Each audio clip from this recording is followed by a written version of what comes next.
तो मूवी की स्टार्टिंग एक कंट्री को दिखाते हुए होती है जहाँ पर क्राइम काफी कॉमन हो गया था। क्रिमिनल्स किसी के काबू में ही नहीं आते थे। वहाँ की गवर्नमेंट काफी परेशान होती है, तो वो पुलिस को एक सजेशन देती है कि अपने साथ आप रोबोट्स को भी मिला लें ताकि क्राइम रोकने में वो आपकी हेल्प करें। आप रोबोकॉप्स बनाने के लिए कंपनी को ऑर्डर दे दिया जाता है। उस कंपनी का साइंटिस्ट बहुत सारे रोबोट्स तैयार करता है जो कि पुलिस की हेल्प करने वाले थे। उसी कंपनी में एक इंजीनियर भी होता है, वो भी एक बहुत अच्छा रोबोट बनाता है। उसकी खास बात ये थी कि इंसान उसे खुद कंट्रोल कर सकते थे। अब एक दिन हमें दिखाया जाता है कि एक रोबोट खराब हो जाता है और उसे रिपेयर करवाने लेकर आया जाता है, लेकिन वो रोबोट अक्सर ही खराब हो जाया करता था और उसे हमेशा ठीक करवा के वापस भेज दिया जाता। अब हम ड्रग डीलर्स के ग्रुप को देखते हैं। वो 3 लोग अपनी गाड़ी में किसी को ड्रग्स डिलीवर करने जा रहे होते हैं, लेकिन रास्ते में उनके कुछ ड्रग्स गिर जाती हैं, उनके पैकेट्स खुल जाते हैं और वो वेस्ट हो जाती हैं। जिस आदमी को उन्होंने ये ड्रग्स डिलीवर करनी थी उसके बालों में ब्रेड्स थी। वो उन पे बहुत गुस्सा होता है। वो कहता है कि मेरे पैसे वापस करो। वो उन पर गन पॉइंट कर लेता है, लेकिन तभी वहाँ पर पुलिस और रोबोकॉप्स आ जाते हैं। उन्हें देखकर ट्रक डीलर्स का ग्रुप वहाँ से भाग जाता है। ब्रेड्स वाला आदमी उस रोबोट पर हमला कर देता है जो कि अभी रिपेयर होके आया था, और फिर इस बेचारे रोबोट को दोबारा से रिपेयरिंग के लिए लेकर आया जाता है। लेकिन वो इतनी बार डैमेज हुआ कि इस बार रिपेयर होना उसके लिए पॉसिबल नहीं था। उसकी बैटरी बिल्कुल खराब हो चुकी थी, तो उसे रिपेयर करने के बजाय रिसाइकलिंग के लिए भेज दिया जाता है। यहाँ से सीन चेंज होता है और हम उसी ब्रेड्स वाले आदमी को देखते हैं जो कि उसे ट्रक डीलर को कॉल करता है और उसे कहता है कि मुझे मेरे पैसे वापस कर दो, पुलिस मुझे नहीं पकड़ पाई। ये ना हो कि मैं वहाँ आकर तुम सबको खत्म कर दूं। ये सुन के वो ट्रक डीलर काफी परेशान हो जाता है और अपने साथियों से कहता है कि हम कहाँ से $20 मिलियन लाएं। तो वो तीनों मिलकर डिसाइड करते हैं कि हम एक बहुत बड़ी रॉबरी करेंगे, यानी कहीं से पैसे चुराएंगे। लेकिन वो कहते हैं कि एक मसला है, रोबोकॉप्स हर जगह आ जाते हैं। अब फीमेल ट्रक डीलर भी कह रही होती है कि रोबोकॉप से बचना बहुत मुश्किल है। इसके लिए हमें रोबोकॉप्स के क्रिएटर को पकड़ना होगा ताकि उसको यूज करके हम सारे रोबोकॉप्स को डीएक्टिवेट कर दें। इससे हमारा काम काफी आसान हो जाएगा। हम दूसरी तरफ रोबोट्स बनाने वाली कंपनी में हम उसी साइंटिस्ट को देखते हैं जिसने ये सारे रोबोकॉप्स बना रखे थे। वो किसी नए प्रोजेक्ट पर काम कर रहा होता है जिसमें वो बहुत मेहनत करता है और आखिरकार वो सक्सेसफुल हो जाता है। वो फौरन से भागकर अपनी बॉस के पास जाता है और उसे सब कुछ बताता है। कहता है कि अगर मैंने यह तरीका रोबोट्स बनाने पर इम्प्लीमेंट कर दिया तो मैं काफी ज्यादा सक्सेसफुल हो सकता हूँ। वो एक ऐसा रोबोट होगा जो कि बोल भी सकेगा, इवन सोच भी सकेगा, उसका अपना अलहदा ब्रेन होगा। तो उसकी बॉस उससे कहती है कि मुझे ऐसी बातें समझ में नहीं आती। जब ऐसा हो नहीं सकता तो फजूल अपना टाइम मत वेस्ट करो। अभी जो तुम अपना काम कर रहे हो सिर्फ उसे ही कंटिन्यू रखो। तो साइंटिस्ट काफी परेशान हो जाता है क्योंकि उसे यकीन था अगर वो ये काम कर लेता तो वो जरूर सोचने समझने वाले रोबोट्स बना सकता था। और वहाँ से वापस आ जाता है, लेकिन सोचता है कि मैं अपनी इतनी ज्यादा एफर्ट जाया नहीं जाने दूंगा। वो कहता है कि मैं खुद ही इसे चेक करूंगा, इसमें एक्सपेरिमेंट्स करूंगा और बना कर दिखाऊंगा ऐसा रोबोट। तो वो साइंटिस्ट वहाँ से डैमेज रोबोट उठाता है जिसे रिसाइकलिंग के लिए भेज दिया गया था। वो वहाँ से रोबोकॉप्स की चिप भी उठा लेता है। वो चुपके से उसे अपनी गाड़ी में डालता है और वहाँ से ड्राइव करके जाने लगता है। उसका ये प्लान था कि वो इसको इस रोबोट पर टेस्ट करेगा, लेकिन तभी रास्ते में ट्रक डीलर्स का गैंग उसे पकड़ लेता है। वो इसे अपनी सीक्रेट जगह पर ले आते हैं और इस पर गन पॉइंट करके पूछते हैं कि हमें तरीका बताओ कि रोबोकॉप्स को किस तरह से डीएक्टिवेट करना है, तुम वो सारा कंट्रोल हमें दे दो। तो साइंटिस्ट कहता है कि ऐसे कैसे मैं तुम्हें कंट्रोल दे दूं, वो सैटेलाइट से कनेक्टेड है और वैसे ही चलते हैं, मेरे हाथ में कुछ भी नहीं है, मैंने बस बना दिया। तो ट्रक डीलर्स कहते हैं कि ठीक है फिर हम तुम्हें मार देंगे, लेकिन इससे पहले वो साइंटिस्ट की गाड़ी चेक करते हैं तो उन्हें वही डैमेज रोबोट मिलता है। तो वो उससे पूछते हैं वाह भाई तुम नया रोबोट बनाने वाले हो। तो साइंटिस्ट कहता है कि नहीं ये एक पुराना रोबोट है, मुझे इस पर सिर्फ कुछ टेस्ट और एक्सपेरिमेंट्स करने हैं। तो वो ट्रक डीलर्स कहते हैं तो तुम हमारे लिए कोई नया रोबोट क्यों नहीं बना देते, हम मिलकर उसे तैयार करेंगे और उससे अपने काम लेंगे। तो साइंटिस्ट कहता है नहीं, जो काम मैं करने वाला हूँ वो बहुत डेलिकेट यानी नाजुक है और जो रोबोट तैयार होगा वो भी बहुत नाजुक होगा, हमें उसकी बहुत केयर करनी होगी। तो ट्रक डीलर्स कहते हैं कि कोई मसला ही नहीं, हम उसकी केयर मिलके कर लेंगे। वो ट्रक डीलर साइंटिस्ट को वहीं बिठा लेते हैं और कहते हैं कि जो जो सिस्टम अपडेट या इंस्टॉल करना है वो हमारे सामने करो। तो साइंटिस्ट ऐसा करने लगता है और वो सारा डेटा चिप में कॉपी करके उस रोबोट के अंदर लगा देता है। जैसे उसने सोचा था वैसा ही हुआ। वो रोबोट बिल्कुल बच्चों की तरह एक्ट कर रहा था, वो लोगों से डर रहा था और जैसे कोई बिल्ली हर चीज को देख के उसे पंजा या हाथ मारती है वो भी बिल्कुल ऐसे ही कर रहा था। यानी उसकी हरकतें काफी क्यूट थी। पहले तो साइंटिस्ट को बिल्कुल होप नहीं थी कि ये रोबोट कभी एक्टिव भी होगा, लेकिन वो यहाँ भी सक्सेसफुल हो चुका था। उसे आगे का काम करना था। फीमेल ड्रग डीलर को भी वो काफी अच्छा लगता है तो वो उसे चैपी कहकर बुलाती है, यानी इसी रोबोट के नाम पर ये मूवी भी है। तो तो ये रोबोट इस मूवी का मेन कैरेक्टर हुआ। लेकिन इसी के साथ ही वो ड्रग डीलर जिसने उस साइंटिस्ट को ये रोबोट ठीक करने को कहा था काफी मीन हो जाता है। वो साइंटिस्ट पर गन पॉइंट कर लेता है। वो उसे कहता है कि यहाँ से जाओ और दोबारा अपनी शक्ल मत दिखाना। यानी वो रोबोट की कस्टडी खुद रखना चाहते थे। साइंटिस्ट बेचारा वहाँ से चला जाता है। फिर हम उसी रोबोट्स बनाने वाली कंपनी को देखते हैं जिसमें कोई आदमी अपने डिजाइन सिखा रहा होता है, जिस डिजाइन के उसने कुछ रोबोट्स तैयार किए थे।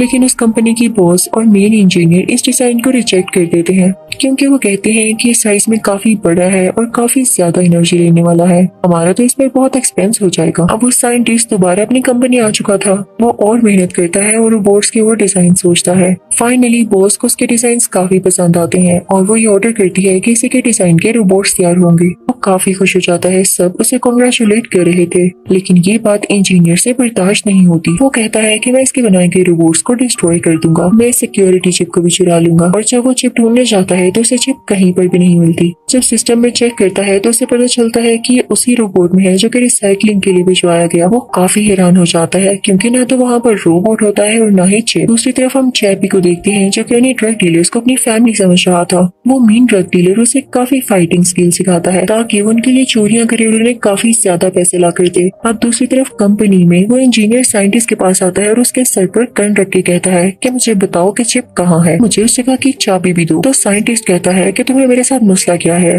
मेरे पास कोई की नहीं, कोई चिप नहीं है। इंजीनियर अपनी गन शूट कर देता है लेकिन लकीली उसमें कोई बुलेट नहीं होती। तो इंजीनियर सबसे कहता है कि डरो नहीं भाई, मजाक था ये कहता वो वहाँ से चला जाता है। साइंटिस्ट के जहन में कुछ आता है, वो फौरन से चैपी से मिलने जाता है। इंजीनियर भी उसे देख चुका था तो उसे काफी सस्पेंस होता है और वो भी उसके पीछे जाता है। साइंटिस्ट चैपी के पास जाके कहता है कि मेरी बात ध्यान से सुनो, तुम कोई गलत काम नहीं करोगे। वो उसे काफी समझाता है, तुम एक अच्छे रोबोट हो, मेरे से प्रॉमिस करो कि हमेशा ही अच्छे बन के रहोगे। तो चैपी उससे प्रॉमिस कर लेता है और साइंटिस्ट काफी खुश हो जाता है। वो चैपी से कहता है कि आओ मैं तुम्हें पेंट करना सिखाता हूँ और फिर वो उसे पेंटिंग सिखाने लगता है। उसके पास फीमेल ड्रग डीलर भी खड़ी होती है लेकिन उसे कुछ भी नहीं कह रही होती। लेकिन तभी वहाँ पर वो मीन ड्रग डीलर आ जाता है। वो साइंटिस्ट को यहाँ दोबारा से देख के काफी गुस्सा होता है और उसे मार कर वहाँ से निकाल देता है कि आइंदा अगर तुम आए तो मैं तुम्हें जान से मार दूंगा। अब वो मीन ड्रग डीलर चैपी को एक जगह पर लेकर जाता है जहाँ पर बहुत बुरे लड़के और गैंगस्टर्स होते हैं। वो उन गैंगस्टर से कहता है कि इसको मारो, मैं इसकी एबिलिटी चेक करना चाहता हूँ, इसे और पावरफुल बनाना चाहता हूँ, तुम लोग इसकी प्रैक्टिस करवाओ। अब वो बुरे लड़के चैपी पर अटैक करने लगते हैं लेकिन चैपी क्योंकि एक रोबोकॉप नहीं था और वो एक बच्चे की तरह फील करता था तो वो काफी डरने लगता है। वो आगे से फाइट बैक ही नहीं कर पाता। बुरे लड़के उस पर पत्थर फेंकते हैं जिसकी वजह से उसकी बॉडी में आग लग जाती है और वो कैसे तैसे करके वहाँ से भाग जाता है। दूसरी तरफ वो इंजीनियर चैपी को लोकेट कर चुका था। वो फौरन वहाँ पे पहुँचता है और चैपी को अपने साथ अपनी गाड़ी में ले आता है। वो चलती गाड़ी में ही चैपी का हाथ काटता है और उसके अंदर से वो चिप निकाल लेता है। उसके बाद वो चैपी को मारने ही वाला था, उसे डिस्ट्रॉय करने ही वाला था कि तभी चैपी उठ खड़ा होता है और उस पर अटैक करके वहाँ से भाग जाता है। चैपी फौरन से वहाँ ड्रग डीलर की सीक्रेट प्लेस पे जाता है। फीमेल ड्रग डीलर काफी काइंड हार्टेड थी और अच्छी थी। वो चैपी को ठीक करती है, उसे प्यार करती है और उसे कहती है कि तुम्हारी हालत किसने की। लेकिन चैपी काफी डरा हुआ था। वो लड़की उसका हाथ भी ठीक कर देती है। अब सुबह हो जाती है और वो मेन ड्रग डीलर उस रोबोट यानी चैपी से कहता है कि मेरी गलती है कि मैंने तुम्हें बुरे लड़कों में छोड़ दिया और तुमने इतनी मार खाई, लेकिन सुनो तुम्हें अपने ही डिफेंस के लिए लड़ना आना चाहिए, मैं तुम्हें गन यूज करना भी सिखाऊंगा। लेकिन चैपी ऐसा कोई काम नहीं करना चाहता था क्योंकि उसने उस साइंटिस्ट से प्रॉमिस तो ले लिया था। अब जब वो पूरा ड्रग डीलर नोटिस करता है कि तो मेरी बात ही नहीं सुन रहा तो वो उसे अपनी बातों में लाने के लिए ट्रिक यूज करता है। वो उसे कहता है कि चलो ठीक है, तुम गन इसलिए यूज नहीं करे कि लोग मरेंगे, तुम्हें लोगों का इतना ख्याल है तो चलो मैं तुम्हें दूसरे वेपन यूज करना सिखाता हूँ जिससे लोग सिर्फ सो जाते हैं, उनको कोई चोट नहीं आती। अब चैपी का माइंड बिल्कुल बच्चों के जैसा था तो उसकी बातों में आ जाता है। तो इस बात का फायदा उठाते हुए वो पूरा ड्रग डीलर उसे बाकी वेपन्स यूज करना सिखा देता है। अब आज वो दिन होता है जब उन ड्रग डीलर्स ने कोई बहुत बड़ी चोरी करनी थी लेकिन उनके पास ऐसे वेपन्स नहीं थे, यानी एडवांस वेपन्स जिनसे वो लोगों को मार सके और डरा सके। अब पूरा ड्रग डीलर चैपी को अपने से बनाई गई एक और स्टोरी सुनाने लगता है। वो कहता है कि चैपी मेरी गाड़ी को चुरा कर भाग गया, तुम देखो जरा सबसे गाड़ियां तो लेकर आओ, मैं देखूं कि कौन सी मेरी है। अब चैपी था बच्चा, यानी वो बच्चों के जैसे सोचता था तो वो फिर से उसकी बातों में आ जाता है और सब लोगों को गाड़ी से निकाल फेंकता है। वो सब लोगों की गाड़ियां चुरा कर ले आ चुका था। बुरा ड्रग डीलर काफी खुश होता है और उन गाड़ियों के स्पेयर पार्ट्स और बाकी चीजें बेच कर काफी अमीर हो जाता है। वो उनसे महंगे महंगे वेपन्स खरीदता है। अब रात हो रही होती है और साथ में बारिश भी हो रही होती है। बुरा ड्रग डीलर देखता है कि चैपी एक मरे हुए डॉग के पास बैठा है और काफी सैड है। तो वो ड्रग डीलर उसे कहता है कि सैड नहीं हो, तुम भी एक दिन मर जाओगे। तो वो रोबोट कहता है कि मैं नहीं मरता, मैं एक रोबोट हूँ। तो ड्रग डीलर उससे कहता है कि तुम्हें अपनी बॉडी पर बैटरी टाइमिंग नजर आ रही है, ये रेड हो रही है। साइंटिस्ट ने तुम्हें इसीलिए बैटरी वाला सिस्टम दिया ताकि तुम जल्द खत्म हो जाओ। अब ये बात चेपी के दिल पर लगती है, वो साइंटिस्ट से नफरत करने लगता है। और तभी ड्रग डीलर अपने नंबर बनाने के लिए उसे कहता है कि मैं तुम्हें एक ऐसी बॉडी में शिफ्ट करूंगा जो कि कभी खत्म नहीं होगी, तुम हमेशा जिंदा रहोगे, लेकिन इसके लिए एक शर्त है, तुम्हें हमारे साथ चोरी करनी होगी। देखो वहाँ से पैसे आएंगे तभी तो मैं तुम्हारी बॉडी पर लगा सकूंगा। पहले तो चेपी मना करता है लेकिन फिर मान जाता है इस लालच में कि वो हमेशा जिंदा रहेगा। अब दूसरी तरफ साइंटिस्ट काफी परेशान था क्योंकि उसे लग रहा था कि चेपी कहीं अब तबाही न मचा दे।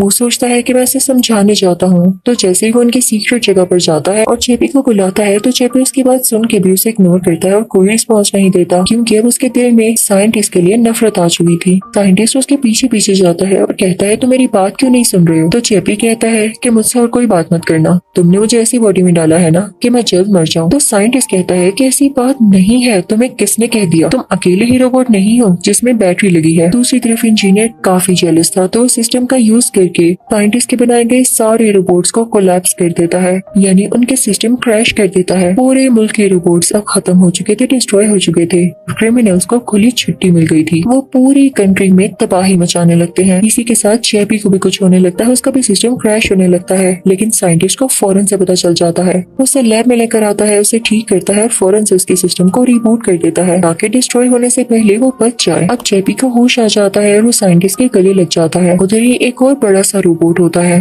वो चेपी को काफी पसंद आता है तो साइंटिस्ट से कहता है कि मुझे इस बॉडी में ट्रांसफर कर दो, मुझे अच्छी लगी है और मैं हमेशा जिंदा भी रहूंगा। तो साइंटिस्ट कहता है कि नहीं, वो एक आर्टिफिशियल इंटेलिजेंस है, वो सिर्फ एक रोबोट है और तुम तो इंसानों की तरह सोच सकते हो, तुम्हारा डाटा कहीं भी कॉपी या ट्रांसफर नहीं हो सकता क्योंकि तुम्हारी अपनी सोच है। तो चेपी उससे नाराज हो जाता है और लड़ने लगता है कि तुम तो चाहते ही नहीं कि मैं जिंदा रहूं।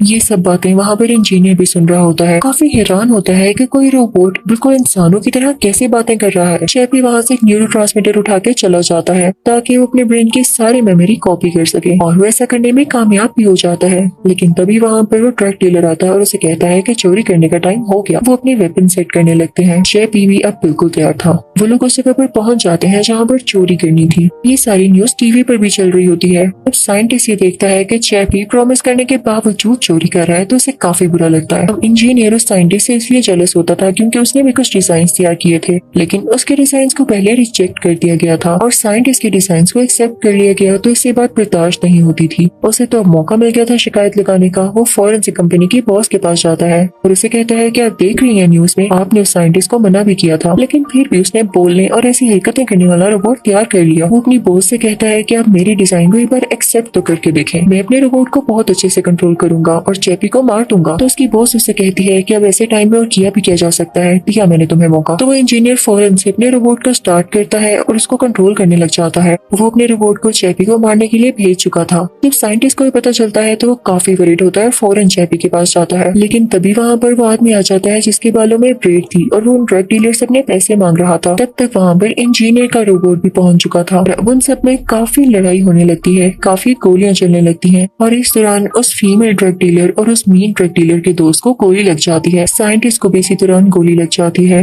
लेकिन जब चेपी ये देखता है कि साइंटिस्ट को कुछ हुआ है तो रहा उससे भी नहीं जाता क्योंकि कहीं न कहीं वो उससे प्यार भी करता था। फीमेल ड्रग डीलर भी उसके साथ होती है और वो जख्मी साइंटिस्ट को अपने साथ लेकर चले जाते हैं। दूसरी तरफ वो मीन ड्रग डीलर उस बड़े रोबोट जो कि इंजीनियर का था उसे रोकने की कोशिश कर रहा होता है, वरना ये रोबोट इसे भी मार देता। लेकिन वो रोबोट इतना ह्यूज था कि उस मीन ड्रग डीलर पर अटैक करने वाला होता है। लेकिन फीमेल ड्रग डीलर ये देख लेती है और उस रोबोट पर फायर करने लगती है। तो वो रोबोट काफी गुस्से में आ जाता है और इस मीन ड्रग डीलर को छोड़ के उस फीमेल ड्रग डीलर की तरफ जाने लगता है। वो जायंट रोबोट उस फीमेल ड्रग डीलर को मार डालता है। चेपी उसको अपनी माँ समझता था तो ये देख के उसे काफी गुस्सा आता है। तो वो एक बॉम्ब का यूज करके उस जायंट रोबोट को एक्सप्लोड कर देता है। उसके बाद वो साइंटिस्ट को गाड़ी में बिठाता है और खुद ड्राइव करके उसे कंपनी लेकर जाता है। कंपनी पहुंचते ही इंजीनियर उनका इंतजार कर रहा होता है और उन पर अटैक करने लगता है। लेकिन चेपी को पहले उस पर गुस्सा था तो उल्टा उस पर अटैक कर देता है क्योंकि वो जानता था कि इस जायंट रोबोट को कंट्रोल करने वाला यही है। चेपी उस इंजीनियर को काफी मारता है और उसे बेहोश कर देता है।